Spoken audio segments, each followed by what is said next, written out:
quotation, a 1939 quotation, in a prosperous country, above all in an imperialist country, left-wing politics are always partly humbug. Orwell. A recent collection of essays on Orwell is tantalizingly entitled George Orwell, Enigmatic Socialist. Plainly expressed, the enigma lies in the fact that if it is possible to identify what form of socialism he rejected, it is almost impossible to ascertain what form he favoured. If one goes into the practical details of the way to socialism, especially the British way to socialism, one is reminded of Cromwell's famous phrase to two fellow members of Parliament. I can tell you, sirs, what I would not have, though I cannot tell you what I would. Or rather, Orwell still defines the objective that is remains in the dark as to what he really has in mind. And this is an essay subtitled Socialism and the English Genius. Of course, I'm referring to the Lion and the Unicorn. He says, he speaks of something that has never existed in England, the socialist movement, not so much for the Labour Party. In 1942, he was still unrepentant in this exclusion of the Labour Party from his definition of socialism. It is idle to say that in 1940 we ought to have set up a socialist government. The mass basis for such a thing probably existed, but not the leadership. The Labour Party has no guts. The Pinks were defeatist. The Communists effectively pro-Nazi.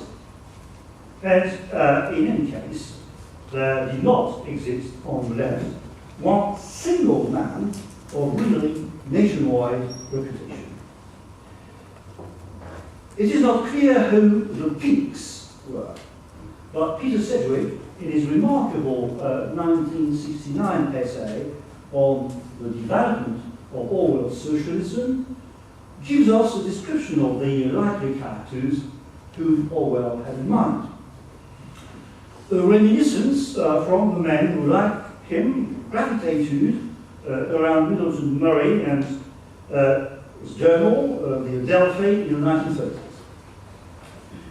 Speaking of, quote, Orwell's obsession with cranks, Sedgwick writes, quote, the bitter invective, and we heard about this morning, the bitter invective against sandal wearers, fruit juice drinkers, nudists, escaped Quakers, and other miscreants, figuring in this very special list of bans and prescriptions, is not, as has sometimes been implied, an attack on the 30s in general, or more particularly upon the left book club audience. Well, the exact phrasing used by Orwell in The Road to Wigan Pier, 1937, is even more cruel. One sometimes gets the impression that the mere words socialism and communism draw to them with magnetic force every fruit juice drinker, nudist, sandal wearer, sex maniac, which was not in Sedgwick, Quaker, meteor quack, pacifist, not in Sedgwick, and feminist, which was not in Sedgwick either, in England. Sedgwick continues. The blast is directed against characters who are drawn on internal evidence from Orwell's own experience of the middle-class left. An experience which appears to have been undergone very largely among the painfully earnest humanitarians of the RLP and the Delphi French.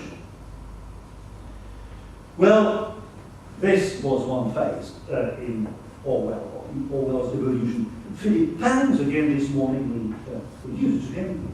Philip Pans has tried to identify and date the various phases in Orwell's political evolution.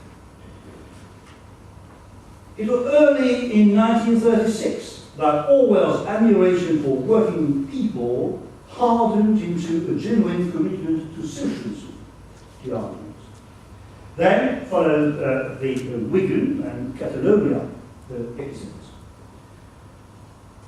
For Pans, the next turning point came a year later. From the moment he arrived back in Britain in July 1937, intent on describing the suppression of the Spanish Revolution to the largely indifferent left-wing intelligentsia, one of his main goals was to expose orthodox communism as a terrible perversion of the socialist ideal. Then, fast running, as you know, then the last phase in George Orwell's evolution, at least in the period covered in this paper, that is 1939 and 1945, took place just before war broke out. And again, Philip Pans has a very convincing explanation of the complex reasons for his U-turn. Well, his U-turn, as it may be seen, of course, not everybody will agree that it was a U-turn. But Pans argues that it was a U-turn. Quote, Orwell's flirtation with the extreme left took an increasingly unusual form as the Second World War drew nearer. At about the time of the Nazi-Soviet Pact in August 1939, he abandoned his opposition to British preparation for war and affirmed that Hitler would indeed have to be met by force. Now, this begs the question of Bernard Crick's description of Orwell as a revolutionary patriot in the introduction to his famous biography. Well, Philip Pans draws on my country, right or left, to argue that Orwell's patriotism in the communists got the better of him without affecting his socialist career. Thanks. Yet, his conversion to the War Party did nothing to moderate his militant leftism. Insisting that Britain had been condemned to military inefficiency by its alien capitalist economy and its antediluvian ruling class, he now began to argue that the war could only be won if the country immediately underwent a socialist revolution.